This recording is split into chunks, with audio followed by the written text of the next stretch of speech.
어떤 신혼부부가 신혼여행을 갔다 왔습니다. 너무 좋았어요. 그래서 집에 딱 도착한 다음에 간단하게 점심을 먹으려고 이 신부가 이제 비장해무기, 자기 집안 대대로 내려오는 국수를 탁 말아가지고 남편에게 탁 줬습니다. 그랬더니 쫙 이렇게 먹었어요. 먹었는데 입에 대자마자 흥분했습니다. 멸치 맛이 국수 맛이 왜 이래? 그런 거예요. 국물이 왜 이래? 이러는 거예요. 그거 왜 그 소고기 국물이야? 그러는 거예요. 야, 누가 국수를 소고기 국물에 하냐면 멸치 국물에 해야지. 그 안동국수는 안동국시라고 있죠. 그건 소고기 국물에 합니다. 그런데 멸치 국물에 해야지. 딱 그런 거예요. 우리 집에서는 그렇게 하는데 그랬더니 그 집안 이상하네? 이렇게 된 거예요. 신부가 화가 나잖아요. 니네 집안은. 그래가지고 이게 이제 엄청난 갈등이 생겼어요. 참고하세요. 그랬는데 그래가지고 결론이 안 나는 게 뭐 국수는 멸치 국물에 해야 된다. 국수는 소고기 국물에 해야 된다. 막 결론이 안 나는 거예요. 그래서 둘이 어디 갔냐면 앞집 초인종을 눌렀잖아요. 한 번도 찾아보지 않은 그 앞집을 탁 딩동 누른 다음에 아줌마가 나오길래 국수는 멸치 국물에 말아야 돼요, 소고기 국물에 말아야 돼요, 막 얘기를 하니까 이 아줌마가 우리 집은 콩국물로 말아? 그러면서 이제 다르대잖아요. 자 보세요. 국수는 어디다 마는 게 좋습니까?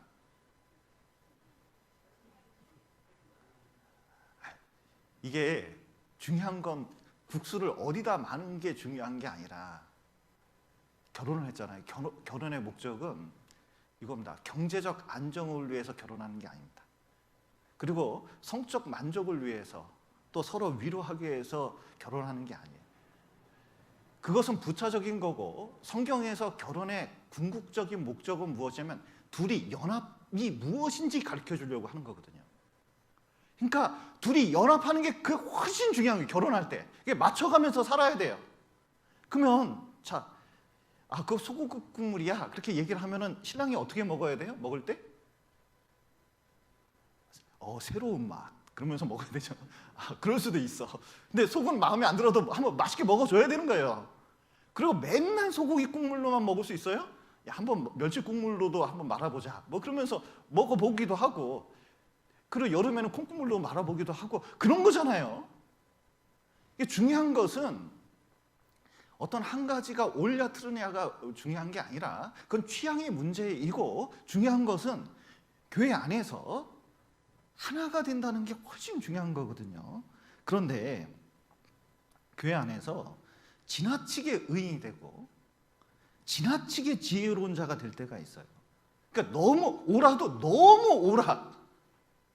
자기가 너무 옳기 때문에 딴 의견 내면, 딴 방법이 있으면 그것은 틀린 거에 되는 거예요. 틀린 게. 자 보세요. 멸치 국물이 맞는 겁니까? 헷갈리네요. 소고기 국물이 맞는 겁니까? 그냥 취향이잖아요. 그건 맞는 거 틀린 문제가 아니거든요. 그냥 방법상 문제고, 그럴 수도 있고 이럴 수도 있는 문제잖아요. 그런데 그것을 너무 옳은 것 취급하는 게 문제가 될 때가 많아요. 그래서 교회 안에서 어떤 이렇게 의견 제시할 때나 이런 거 보면 취향의 문제인데 양보가 안 되는 경우가 있어요. 약간 다른 문제인데, 맞고 틀리는 문제가 아니라 그냥 서로 생각이 약간 차이가 날 뿐인데, 거기다가 정말 목숨을 거는 경우가 있는데, 그것은 십자가 아니기 때문에 목숨 걸 필요가 없습니다. 복음도 아니기 때문에. 그래서 그때는 여기 이제 3절 한번 보시죠. 14장 3절. 먹는 자는 먹지 않는 자를 업신 여기지 말고 먹지 못하는 자는 먹는 자를 판단하지 말라. 이는 하나님이 저를 받으셨습니다. 그랬는데 판단이나 업신 여김 없이 양보하는 쪽이 사실은 더 나은 거라는 거예요. 사실은 옳은 의견 안 해도 시간 지나 보니까 그리스도가 없을 때가 많습니다. 그 안에 하나님의 뜻이 담기지 않을 때도 있다는 것을 제가 이렇게 신앙생활 하면서 크게 깨달은 적이 있거든요. 자기 의견은 있었지만 사실은 그 안에 그리스도도 하나님도 성경 말씀도 그 안에 담기지 않은 때가 있구나.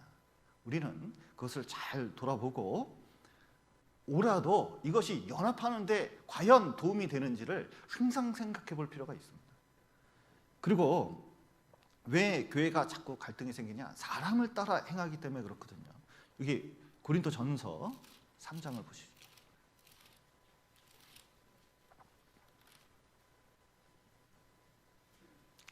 고린도전서 3장 3절 4절입니다.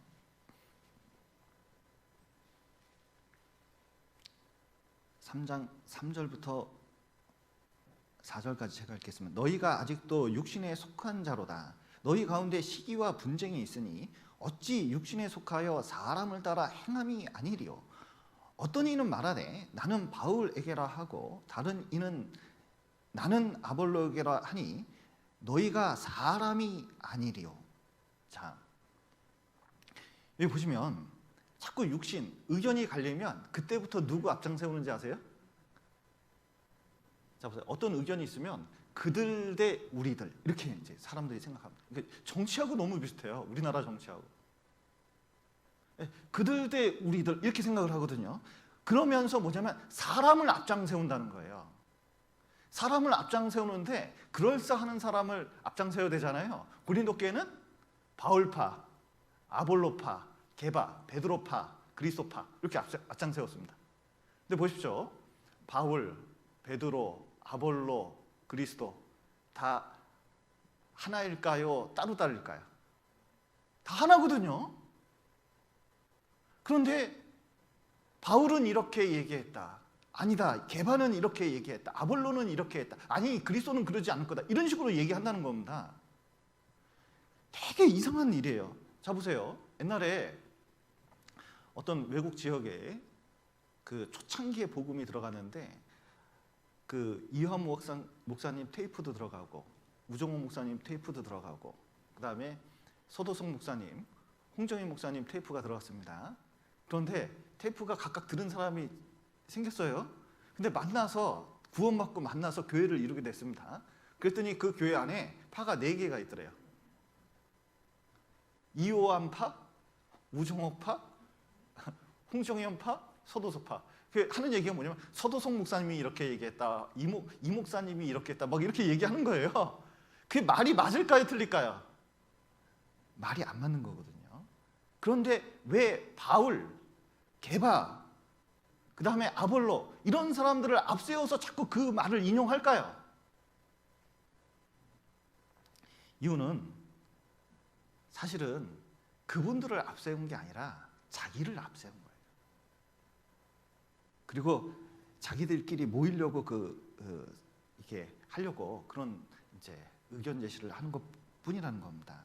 고린도 교회의 가장 큰 잘못은 왕노릇했거든요. 자기가 주관하고 자기를 앞장 세우고 자기 의견을 앞장 세우는 게 이게 문제가 된 겁니다. 그러면서 사람을 자꾸 앞장 세우니까 그 사람 때문에 교회가 점점 갈라지는 일이 생기게 된 거예요. 그런데 교회를 가르고도 교회가 문제가 생기고도 그게 얼마나 큰 죄인지 모르냐? 그 고린도 전서의 핵심이거든요, 그게. 교회가 찢어지는 것만큼 하나님이 가슴 아파하는 게 없습니다. 그게 얼마나 큰 고통인지 몰라요. 여러분, 부부 2사람 사는데 2사람 사이가 별로 안 좋습니다. 그러면 가정생활이 뭐라고 하냐면 지옥 같대요. 못 살겠대요. 너무너무 힘들대요. 그 자체가 고통이잖아요. 갈등 있는 거 그 자체가 고통입니다. 이 교회 안에서도 자꾸 그런 걸 만드는 것이 얼마나 이 교회 분위기를 악하게 만들고 복음 전하는데 이게 문제가 되는지 몰라요. 그래서 절대로 교회 안에서 여기 보면 아니 바울 사도는 일부러 세례를 안 줬대잖아요. 왜냐면 세례 주면 그거 가지고 자기를 바울이 내가 세례 받은 사람이 이럴까 봐. 세례는 그리스도와 연합이기 때문에 예수님하고 연합된 걸 강조하면 되고 예수님이 어떤지를 얘기하면 되는데 그 엉뚱한 얘기하니까. 그래서 여기 3장 21절 한번 보시죠. 그런즉 누구든지 뭘 자랑하지 말라고요? 사람을 자랑하지 말라. 만물이 다 너희 것임이니라. 바울이나 아볼로나 게바나 세계나 생명이나 사망이나 지금 것이나 장래 것이나 다 너희의 것이요 너희는 그리스도의 것이요 그리스도는 하나님의 것이니라. 우리는 다 하나이기 때문에 주님을 앞장세워야지 절대로 사람을 앞장세워서 그 사람이 어떻다 이렇다 얘기할 필요가 없다는 겁니다. 또 교회를 갈라지게 하는데 가장 문제가 되게 하는 것은 이단적인 교리들이거든요. 그래서 신천지 같은 경우는 들어와 가지고 산 옮기기 운동하잖아요. 그 산 옮기기 운동할 때 가장 핵심이 뭐죠? 그거 앞에 일하는 목사님부터 시작해서 임원들 욕하는 거. 그래서 교회에 분쟁이 생기게 만드는 거거든요. 가짜 뉴스 만들어 가지고 증폭시켜서 문제 생기게 하는 거예요. 이 이단이 들어오면 시간이 없어서 디모데전서 5장에 보면 여자들이 있거든요. 집집마다 돌아다니거든요. 유의평론하는데 그게 뭐냐면 가짜 뉴스 만들어 가지고 그냥 교회를 산산이 찢어놓는 역할을 한다는 겁니다. 그런 거 조심할 필요가 있거든요. 분쟁이 일어날 때 그 의도는 뒤에 이단적인 교리가 있을 때가 있어요. 자세히 뜯어보면 그럴 때가 있습니다. 그래서 우리가 교회 안에서 사실 사단이 써먹는 것들에는 이단적인 교리, 그 다음에 사람을 강조하는 거, 그리고 의외로 옳은 것을 강조할 때 또 싸우는 정욕 때문에 우리가 갈등을 할 때가 많이 있습니다. 이런 걸 주의할 필요가 있습니다. 그런데 우리가 어떻게 하면 하나가 될 수 있느냐? 여기 고린도전서 1장을 보시죠. 1장 13절 제가 읽겠습니다. 그리스도께서 어찌 나뉘었느뇨? 바울이 너희를 위하여 십자가에 못 박혔으며 바울의 이름으로 너희가 세례를 받았느뇨? 그리스보와 가요 외에는 너희 중 아무에게도 내가 세례를 주지 아니한 것을 감사하노니 이는 아무도 나의 이름으로 세례를 받았다 말하지 못하게 하려 함이라. 내가 또한 스데바나 집 사람에게 세례를 주었고 그 외에는 다른 아무에게 세례를 주었는지 알지 못하노라. 자, 여기 중심이 뭐가 돼야 되냐면 예수님 중심으로 자꾸 모이려고 그래라. 바울이 수고해서 교회를 이루고 세례를 하고 여러 가지 수고를 해줬어도 그것은 진짜 고마워요. 진짜 고맙고 가치 있는 일입니다. 그러나 그리스도보다 앞장세울 수는 없다는 겁니다. 이 그리스도 중심이라는 건 뭐냐면 교회 안에서 어떤 말과 행동을 할 때 예수님이라면 어떻게 할까? 그걸 생각해 볼 필요가 있다는 거예요. 그게 예수님 중심입니다. 나라면 어떻게 할까? 이게 아니라 예수님이라면 어떻게 할까? 이 코로나 속에서 예수님이라면 어떻게 할까?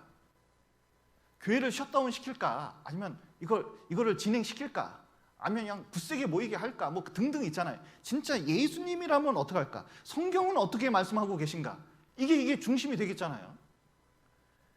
그래서 우리 모임 가운데서 이때 예수님이라면 이때 무슨 말씀을 하셨을까? 그리고 어떤 마음이실까? 그걸 본받아서 하는 겁니다. 교회 내에서 보면은 참 그걸 생각지 못할 때가 많이 있는 것 같아요. 어떤 형제님이 전화를 하셨어요. 그래서 제가 옛날에 초등부에서 인형극 같은 거 했거든요. 그런데 이제 저한테 이제 물어보려고 전화를 하셨더라고요. 아이들 인형 만드는데 손가락을 3개 만들어야 돼요? 5개 만들어야 돼요? 그런 거예요. 그게 뭔 얘기냐 그랬더니 한 형제는 손가락을 부드럽게 만들어야 된다는 거예요. 여태까지 손가락을 4개로 만들었지 5개로 만든 적은 없다는 거예요. 4개로 만들면 좀 부드럽거든요. 좀 아이들처럼 보입니다. 근데 5개 만들면 이게 잘 부러진다는 거예요. 근데 하나는 애들한테 사실을 가르쳐야지. 그래서 둘이 치열하게 싸우다가 결국 나한테 전화 온 거죠. 가위바위보해서 정해요. 제가 얘기해줘. 그 큰 문제 아니라고. 근데 교회에서 이게 그 저한테 물어보는 것들 보면요, 중고등부 간식을 이걸 해야 되냐 말아야 되냐, 초등부 간식을 이거 줘야 되냐 말아야 되냐, 한쪽은 주지 말아야 된다, 애들 건강을 위해서. 맨 주는 것은 불량식품이다, 아니다, 그래도 애들 나오게 하려면 줘야 된다, 뭐 그 국이 있으면 간장으로 간을 봐야 되냐, 소금으로 간을 봐야 되냐, 뭐 등등 이런 것들이잖아요. 그런데 너무 그런 거에 신경 쓰지 마십시오. 우리가 좀 대면대면하고 좀 어색해도요, 강강술래 있잖아요. 강강술래 하다 보면 기둥 하나에다 끈 묶어가지고 핑핑 돌잖아요. 그러면서 강강술래 하면서 가는데 끈을 다 묶으면 결국은 가운데서 다 만나게 돼 있거든요. 그런데 우리가 주님 보고 쫙 가면 놀랍게도 동심원이 가까워질수록 옆에 있는 형제 자매하고도 가깝게 됩니다. 제가 이렇게 성격이 굉장히 내성적인 편이었거든요. 되게 내성적인 편입니다. 그리고 혼자 있는 거 좋아하고 돌아다니는 거 싫어합니다.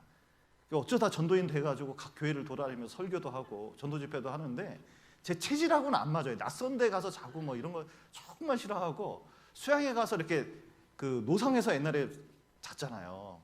그 아디다스 모기 아시는가요? 세 줄 모기. 그거 진짜 너무, 광주에 있을 때 그 학교에서 할 때는 진짜 대단했어요. 그런데 그리스도 보고 이제 쭉 나갔거든요. 그랬더니 전도인들도 전도인 순회 때 한 방에서 자는데, 제가 그런 걸 되게 좀 부담스러워하는 스타일인데, 시간 지나니까 그리스도 보고 가니까 너무 친해졌어요. 지금 최근에 이제 목사님들 잠깐 모여서 식사했거든요. 부안교회 목사님, 이성훈 목사님, 이기창 목사님, 김현태 목사님 이렇게 등등 모여서 있는데, 그리스도 보고 나가면서 정말 세상 같으면 어울리지 않은 사람들입니다. 그런데 모여서 교제하는데 너무 교제가 잘 돼요. 너무 교제가 잘 돼요. 그리고 그만큼 보고 온 만큼 너무 친밀해졌다는 것을 느끼게 됩니다. 무슨 형 동생 같아요. 그래서 우리가 주님 보고 만나면 점점 가까워질 수밖에 없다. 멀어지는 건 이상한 거다. 그리고 그리스도 중심이라는 건 복음 중심이거든요. 이 복음 전해지는 것은 우리가 어떻게 해서든 협력을 할 필요가 있어요. 일머리 없는 사람하고 일하보면 진짜 힘들거든요. 왜냐하면 이 둘이서 하는데 이걸 도와줘야 되는데 일머리를 몰라서 엉뚱한 데 가 있고 막 그러면요, 도대체 이분은 일을 해봤나 싶을 때가 있잖아요. 이렇게 막 화가 날 때가 있는데 그래도 참아야죠. 근데 일머리 없는 사람하고 제가 2년 동안 한번 일을 해본 적이 있는데 정말 그 과정이 너무 힘들었습니다. 그런데 복음 전할 때는, 자 보세요, 조장이 딱 가서 누구 챙기면 부조장도 챙기고 같이 조원들이나 이 조에 있는 분들이 같이 붙어서 같은 마음으로 돕고 도우면요, 이게 힘이 생기거든요. 특별히 오늘 이렇게 입장하실 때 보면 윤호영 목사님이 저번에 말씀하시더라고요. 이렇게 자매님들 이렇게 들어오는데 이게 하는데, 이거 비닐 빼주고 마스크 확인하고 이거 체온계 하고 이거 적는 거를 혼자 하니까요, 그렇게 힘들더래요. 관리가 안 되는 거예요. 이 형제자매들 몰려올 때는 이게 통제가 안 돼요. 그런데 누가 와가지고 옆에서 붙어가지고 도와주면요, 그게 얼마나 쉬운지 몰라요. 오늘도 몇 사람이 붙어서 일을 하기 시작하면 이게 어느 정도 안정되고 우리가 그 안에서 모일 수가 있거든요.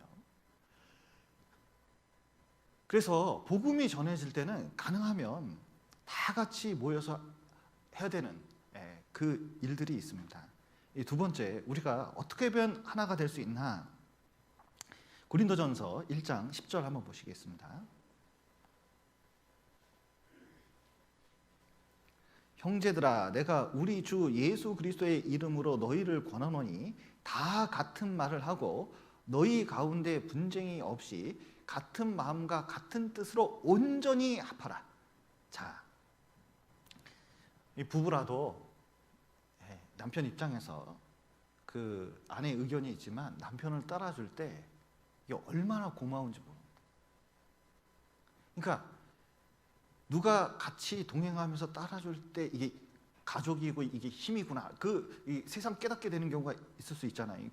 교회에서도 온전히 합해져야 되는데 그 합해지는 방법이 뭐냐? 먼저 다 같은 말을 하라는 거예요. 토시 하나 빼지 않고 똑같은 말을 한다는 건 어려운 말이지만 여기 다른 말을 할 때 문제가 생겼잖아요. 여기 12절 한번 보시죠. 이는 다름이 아니라 너희가 뭐라고 이르되? 각각 이르되 나는 바울에게, 나는 아볼로에게, 나는 게바에게, 나는 그리스도에게 속한 자라 하는 것이니. 여기 보면 각각 이르되 그랬거든요. 말이 안 같아요. 말이 안 같아요. 그러니까 하나가 되기가 되게 어려운 거죠. 이 말은 굉장히 중요한 겁니다.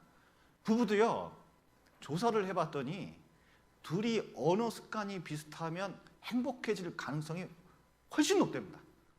말이 비슷하면 그래요. 근데 말이 다르면 이혼할 확률이 그렇게 높대요. 우리 교회가 전국이 하나가 된 것은 믿는 것과 아는 것이 하나가 되고 말이 비슷하기 때문에 그런 겁니다. 다른 게 아니에요. 그렇기 때문에 교회 내에서 나오는 말을 좀 잘 들어봐야 돼요. 그리고 가짜 뉴스를 이거 제거를 할 필요가 있습니다. 이게 왜냐하면 가짜 뉴스 들어오면 다른 말이 나오거든요. 제가요 옛날에 그 소관성 목사님 발령 날 때 광주교회에서 바로 제 옆자리였거든요. 그래서 이제 그 옆에 이렇게 계셨는데 발령이 나셨어요. 서울교회 중앙교회로. 그래서 이제 발령이 나시고 이제 탁 와서 소관성 목사님 발령 나셨구나 이렇게 이제 지켜보고 있는데 3일 동안 책상 앞에서 고민을 하시더라고요. 쫙 고민을 하시더라고요. 그래서 어떡할 거? 서울중앙교회. 근데 이제 소관성 목사님 몸이 조금 안 좋은 부분이 있으셔요. 그런데 고민하다가 그 번호를 누르시더라고요. 0001 딱 누르셔가지고 이원 목사님께 전화하셔가지고 목소리가 여기까지 다 들리더라고요. 옆에서. 근데 현장을 못 겪겠습니다.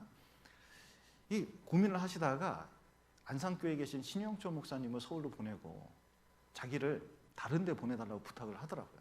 왜냐하면 건강상 그 많은 업무를 처리할 수 없으니까 좀 제발 좀 부탁한다고 그러더라고요. 그래서 이현 목사님께 그래요. 그러면 그렇게 합시다. 그 목소리가 아주 교제가 잘 되셨어요. 그래서 어른들하고는 저렇게 교제하는구나. 저희 그때 깨달았거든요.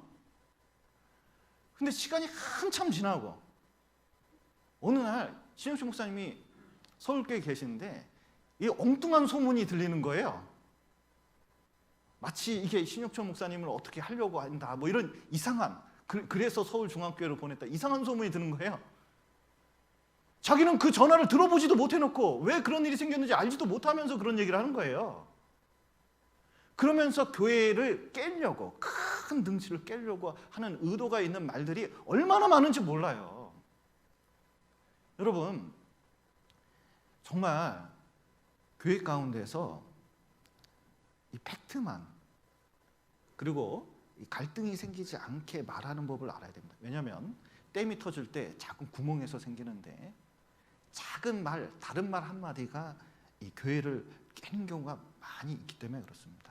그래서 우리가 의견을 세우고 대화를 하는 목적이 교회를 세우고 형제 자매를 세우고 어떻게 해서는 하나가 되고 이런 데 목적이 있다는 것을 잘 알 필요가 있습니다.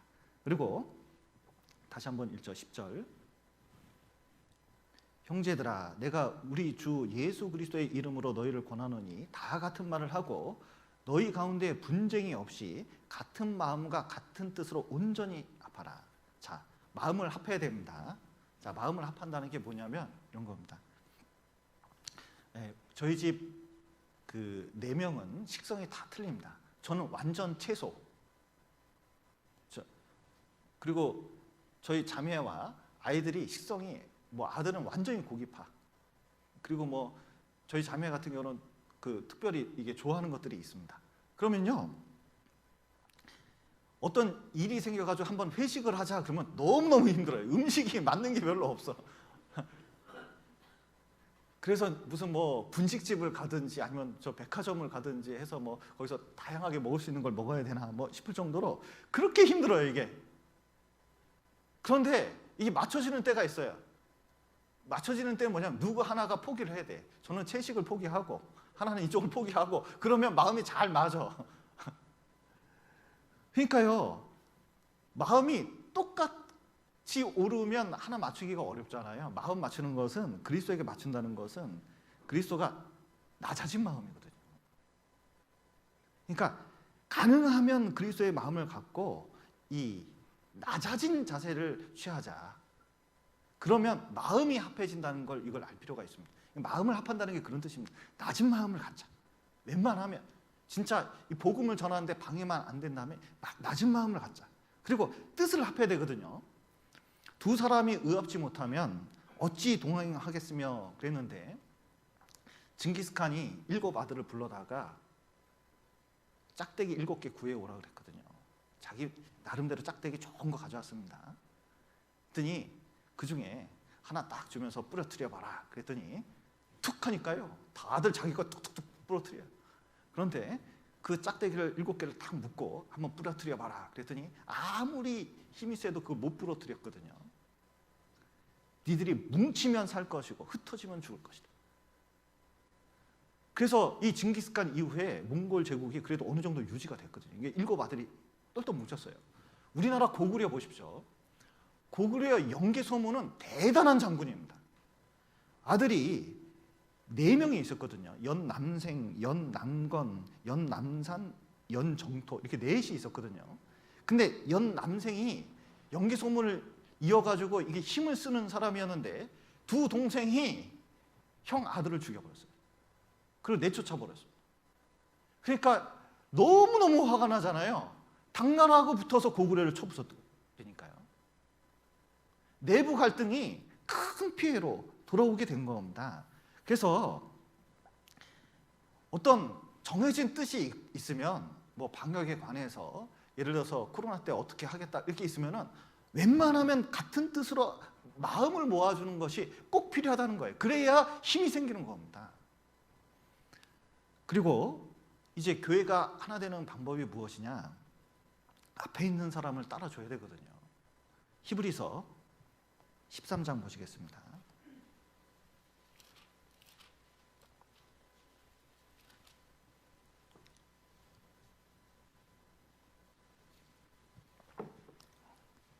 (13장 17절) 너를 인도하는 자들에게 순종하고 복종하라. 저희는 너희 영혼을 위하여 경성하기를 자기가 회개할 자인 것 같이 하느니라. 저희로 하여금 즐거움으로 이것을 하게 하고 근심으로 하게 말라. 그렇지 않으면 너희에게 유익이 없느니라. 예. 어떤 일을 할 때 가능하면 그 전도인이 되바라진 결정을 하지는 않을 겁니다. 그래도 한번 잘 봐보셔요. 저희 웬만하면 양심적으로 살려고 노력하고 있습니다. 이 양심에 거슬리는 일을 함부로 하려고 하진 않거든요. 가능하면 성경적으로 하려고 노력을 많이 합니다. 그 속에서도 판단받는 일이 굉장히 많이 있을 수 있거든요. 전도인이 쉬운 일이 아닙니다. 그런데 그 앞에서 일하는 사람들을 지지해줘야 된다는 거예요. 앞에서 일하기 때문에 나쁜 소문은 금방 돕니다. 그리고 잘못된 판단도 많이 하는 경우가 있어요. 그러나 교회에서 가장 중요한 일은 말씀 전파하고 그 말씀으로 영혼을 구원하는 일이기 때문에 그것을 옆에서 도와주지 않으면 그걸 힘있게 할 수가 없어요. 대통령이 있는데 저격을 누가 했는데 대통령이 죽고 경호원 3명 살았다. 그러면요, 이거 국장 치르고 이거 보통 큰일이 아닙니다. 그런데 대통령은 살고 경호원 2명 죽었다. 그러면요, 국가적으로는 큰 다행이라고 생각하거든요. 그 이상해요. 왜냐면 생명은 똑같은 건데 왜 그런 일이 있을까? 그건 생명에 관한 문제가 아니라 기능 때문에 그런 거거든요. 교회는 말씀 전하고 말씀 전하는데 이게 힘이 없으면요, 이게 힘이 없으면 그 능력이 안 나타날 때가 많아요. 그런데 자 보세요. 아버지가 가정에서 힘없을 때가 무엇이냐? 자식들끼리 싸울 때, 그리고 험한 말 할 때, 이런 거잖아요. 교회에서도 전도인이나 앞에 일하는 사람이 제일 고통받을 때가 언제냐? 자기들끼리 갈등이 일어날 때, 교회에서 갈등이 일어날 때, 봉합이 안 될 때, 그리고 여러 가지 그 의견이 충돌할 때, 이런 것이 얼마나 힘든지 몰라요. 중요한 것은 복음을 위해서만 힘을 모으면 되거든요. 그리고 그 교회 어떤 앞에서 일할 때 요즘 이 특별한 게 하나 있습니다. 이 정관인데, 그 정관에 대해서 잠깐 설명을 드릴게요. 그 정관이 왜 만들어졌냐면, 원래 교회 초창기, 우리나라 교회 초창기에는 정관이라는 게 없었습니다. 그냥 성경대로 하면 되기 때문에 교회 내에서 정관이라는 게 필요가 없었어요. 그런데 1990년대 들어가지고 교회를 짓게 하면서 은행에 대출을 받으려니까 교회에서 교회에다가 제출 요건 중에 하나가 뭐죠? 정관이거든요, 정관. 그러니까 이 정관을 만들려고 그래서 맨 처음에는 정관을 대충 베껴서 만들었어요. 그런데 시간이 가다 보니까 이게 이제 법인이 되고 자꾸 이제 어떤 조직이 되다 보니까 어떤 문제가 생기면 성경을 거론하고 사랑의 질서를 강조하는 게 아니라 뭘 강조해요? 정관이 어떻게 됐냐, 자꾸 이걸 거론하는 경우가 있어요. 정관은 사실은 사회적 법이 있기 때문에 그 법에 휘둘려 가지고 교회가 왔다 갔다 할 수 있거든요. 이런 코로나19 사태 속에서 교회가 모일 수 없는 것은 사회적 법 때문에 그렇기도 하잖아요. 그런데 어떤 다른 나라에서는 법적으로 교회가 모이기가 쉽지 않을 수도 있습니다. 우리나라에서도 그런 문제가 발생할 수도 있어요. 그런데 그런 것에 대해서 교회를 법적으로 보호하는데 장치를 만들어 놓은 게 정관이에요. 그런데 정관에 누구는 정년이 어떻게 되는데, 정관에 뭐 회의 결정은 어떻게 되는데, 정관에 뭐라고 되는데, 정관이 성경이 아닙니다, 여러분. 이게 머릿속에 분명해야 되는데 정관이 마치 성경 위에 있는 것처럼 말하는 분들이 있어요. 그것 굉장히 잘못된 태도입니다. 그래서 정관이 나설 때는 교회가 크게 문제가 될 때 정관을 가지고 법적으로 보호하고, 그리고 교회 내에서 그 안티들이 있거든요. 그리고 이게 자기 의견이 아니면 도저히 이 교회를 움직일 수 없다는 것처럼 생각하는 사람들이 있어요. 여러분, 교회는 앞에서 임원들이, 다수결이 아닙니다. 임원들이 어느 정도 결정하면 따르는 게. 그런데 어떤 분은 이렇게 말합니다. 왜 나한테 안 물어봤냐고. 그게 좀 이상하잖아요. 그리고 만장일치가 아니면 안 된다 싶어가지고 꼭 비토를 놔가지고 자기 의견을 안 하면 이게 문제가 되는 것처럼 말하는 경우가 있는데, 여러분, 그것은 정관에도 그렇게 되어 있지 않습니다. 그리고 성경도 그렇지 않아요. 그래서 정관 중심주의로 교회를 판단하고 이런 것은 사실은 옳은 게 아니다.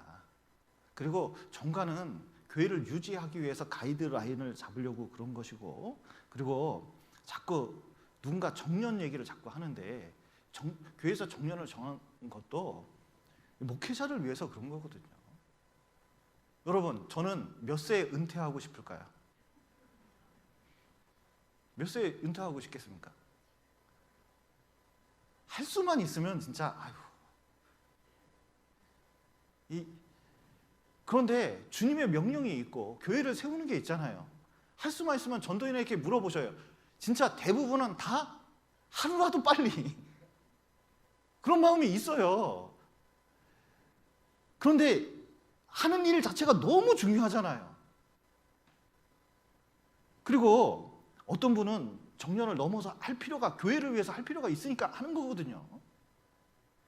그러니까 이거를 가지고 자꾸 목회를 방해한다든지, 아니면은 교회가 어떤 질서를 잡는데 자꾸 문제를 삼는다든지 할 필요가 없습니다. 이게 정관인을 진짜 오해하는 분이 많아요. 이게 무슨 성경 위에 있는지, 교회 위에 있는지 이렇게 생각하는 분이 있는데, 교회를 보호하기 위해서 있다는 것을 잘 알아야 됩니다. 그래서 여기 데살로니가 전서 보시죠.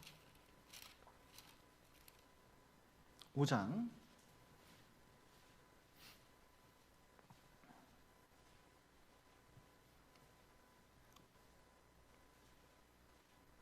12절 제가 읽겠습니다. 형제들아 우리가 너희에게 구하노니 너희 가운데서 수고하고 주 안에서 너희를 다스리며 권하는 자들을 너희가 알고 저의 역사로 말미암아 사랑 안에서 가장 귀히 여기며 너희끼리 어떻게 하라고요? 화목하라. 예. 어쨌든 그 바울 사도도 대제사장과 사람들하고 모였을 때 대제사장이라고 변론 중에 대제사장이라고 얘기했더니 그 존중해 줬거든요. 하나님이 뭔가 질서를 만들고 있을 때 그 사람에 대해서 어떻게 생각하든지 하나님이 세우신 것을 존중하는 태도로 하나가 될 필요가 있습니다. 그래서 서로 돕고 도우면서 교회를 세워가는 것이 굉장히 필요합니다.